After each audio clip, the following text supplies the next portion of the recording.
Welcome to my channel. I am Dr. A. Navanita, Assistant Professor in EC Department, Mahatma Gandhi Institute of Technology.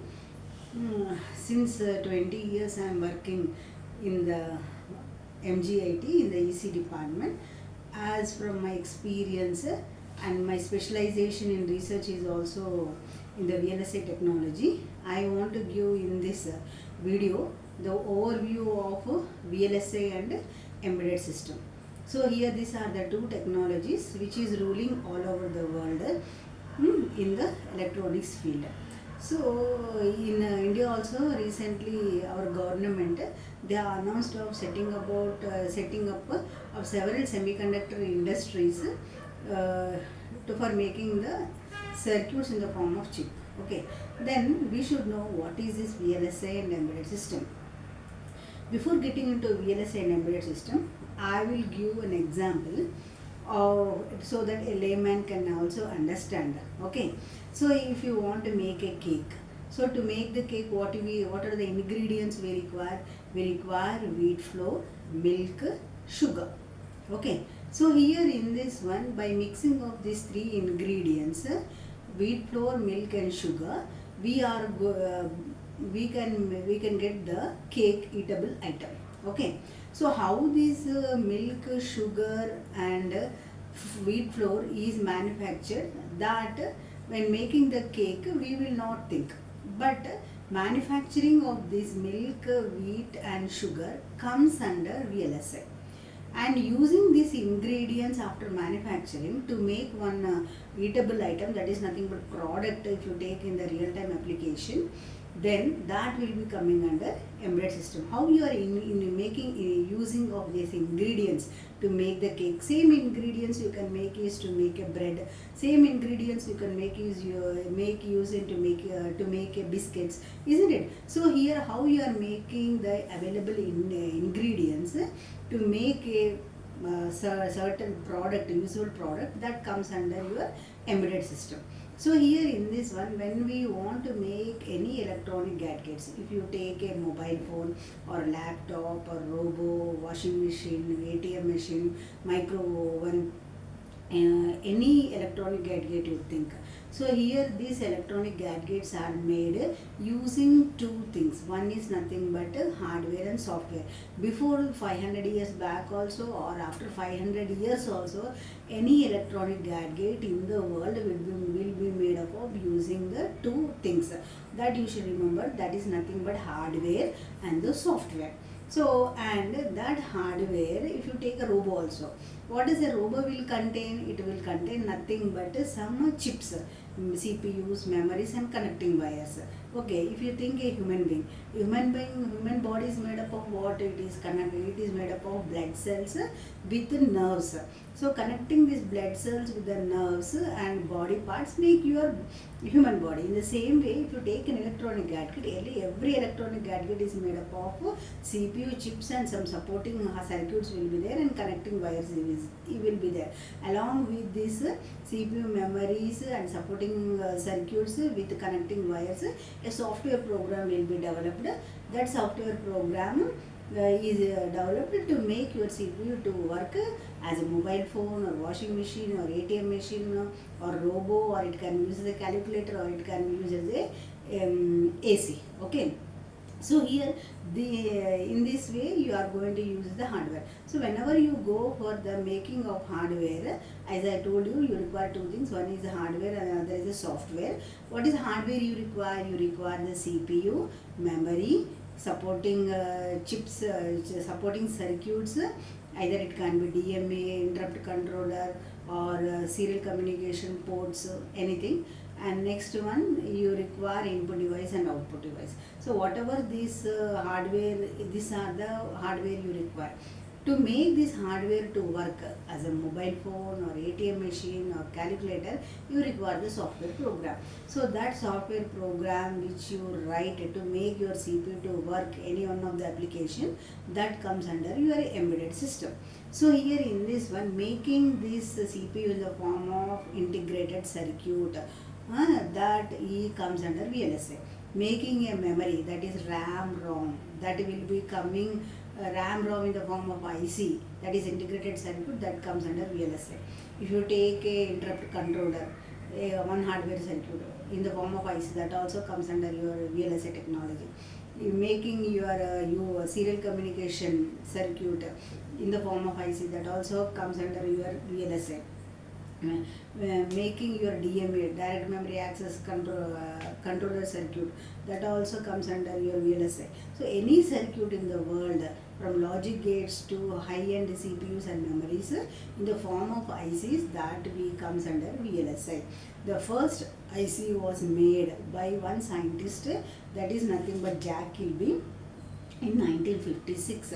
He made use of one flip-flop circuit that making use of 4 transistors. Now your CPU and memories are containing how many transistors? They are containing more than 2 billions of transistors. And those 2 billions of transistors in the CPUs and memories, they are integrated. That means they are connected to make a large circuits. That technology we call as a very large scale integration, very large circuit which is containing 2 billions of transistors. That technology in making the circuits made up of transistors to connect them in the form of ICs, that we call it as a VLSI technology. In 1956 they used only 4 transistors. Now they are using more than 2 billion transistors, like your Intel, Qualcomm, TSMC. All these companies are using more than 2 billion transistors. Why they have gone for using more number of transistors in the circuits? To get the low power, low area, high speed and low cost. Okay, so these CPU memories supporting chips making these circuits in the form of ICs, that is integrated circuit or a chip, we call it as a VLSI technology. So what are the companies which is going to deal with the VLSI technology? That is nothing but Intel, Qualcomm, Micron, AMD, TSMC. So these are the major companies which is going to deal with the making of your integrated circuits. Then what is your embedded system? Embedded system is nothing but developing a program. Think you want to go make a mobile phone. So in the mobile phone you are going to use all this CPU, memories, interrupt controller, serial communication circuits, DMA circuits, all these circuits you are going to connect them. So to make, what is your application your mobile phone has to do? It has to send and receive the calls, it has to help in browsing the net, in making use of apps like your YouTube and WhatsApp, how to send and receive the images, how to process the video. So that your CPU has to do. So how it has to work to send and receive the calls and working with the apps, a program will be written. That program can be written in the form of C, C++, or some other languages they can make use. So here that what of the program they have written, that program will be converted into binary bit of program, and that program will be stored in the memory. From the memory your CPU is going to take, and according to the program written, it will do the job whatever it has to do for your mobile phone. What it has to do, it has to send and receive the calls, it has to browse in it, it has to work with the apps. So all this work it is going to do. So here in this one, developing a software program to make your hardware to work comes under your embedded system. Okay, so which are the companies which is going to deal with the embedded system?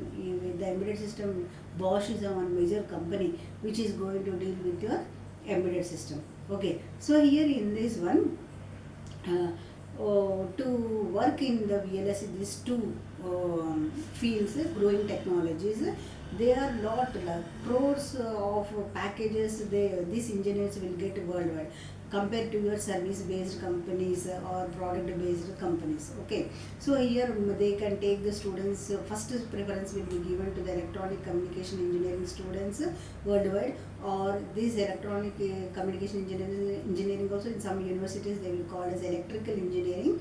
First preference will be given to them. Second preference will be given to the computer science engineering students. Third preference, if it is dealing with the robotic engineering, they will give preference to the mechatronics students, MCT students. So here in this one, to work in this field, that is VLSI field and embedded field, what is the basic knowledge the students should have? To get into the VLSI technology, the students should be good in the electronic devices and circuits subject, and they should be have the knowledge in the digital electronics, analog electronics, VLSI design and low power VLSI design. Apart from the knowledge in these subjects, you should have the knowledge in the programming of hardware languages. That is nothing but Verilog, System Verilog and VHDL. Not only this, high level language programming also you require, that is C, C++. Okay, so having this knowledge in this field, 100% domain knowledge in this field, you can get work in the Intel, Qualcomm, Micron, Nvidia, TSMC, any company. You will get the opportunities of working in this one, and you need to have the knowledge of FPGAs and ASICs also. Okay, what is FPGA? Field Programmable Gate Array. So here VLSI stands for Very Large Scale Integrated Circuit. V for very, L for large, S for scale, I integrated, C for circuits, very large scale integrated circuits. So here to work in this one, you require whatever subject I told you. And to work in the embedded system, you need to have the knowledge of digital electronics, microprocessors and microcontrollers, assembly level language programming, and IoTs, Internet of Things, sensors. Next, C, embedded C, you need to have. So here in this one, what are the software tools which we are going to use to work in the VLSI field? Means we are going to use Xilinx, Vivado, Cadence, Synopsys and Mental Graphics. Where in the VLSI, two classifications will be there: front-end design and back-end design. So to work in the front-end and back-end design, in the next video I will give detailed explanation of what is a front-end design and back-end design. But just now remember that in all the companies they follow two types of designs: front-end design and back-end design. To work in this one, the software tools you require is which I mentioned here. Okay, to work in the embedded field, you require the Keel software, and you require, it has to work on the boards of Raspberry Pi, or you need to, or Arduino. And not only this one, embedded programming, you need to have the knowledge of assembly level language programming, and the controllers they can use as ARM Cortex processors, which is used in our smartphones, tablets or laptops. So you need to have the knowledge of microprocessors and microcontrollers. So here when you CPU is only used as a microprocessors or microcontroller. So what is this? When CPU can be used as a microprocessors in the embedded system means when you want to do the 2 tasks or 3 tasks. Like in a mobile, in the laptops, when you are watching the video, you can send the videos or receive the mails, or you can browse the net. 2 or 3 things you can do at the same time. At that time, you have to use the microprocessors like your i2, i7 processors. When you want to get into single task, like your ATM, when you want to go for a washing machine, it is only used for washing and drying the clothes. When you go for microwave, it is only used for heating the food items. In that application, the CPU used as a microcontrollers. They can be used as they can be used as a ARM microcontrollers or Cortex microcontrollers. Any advanced microcontrollers, they can, or Atmega microcontrollers, AVRs, PIC microcontrollers, any can be used for doing the single task. Okay, now I think you have got knowledge what is the difference between your VLSI and embedded system, what is the knowledge you required to get into this field.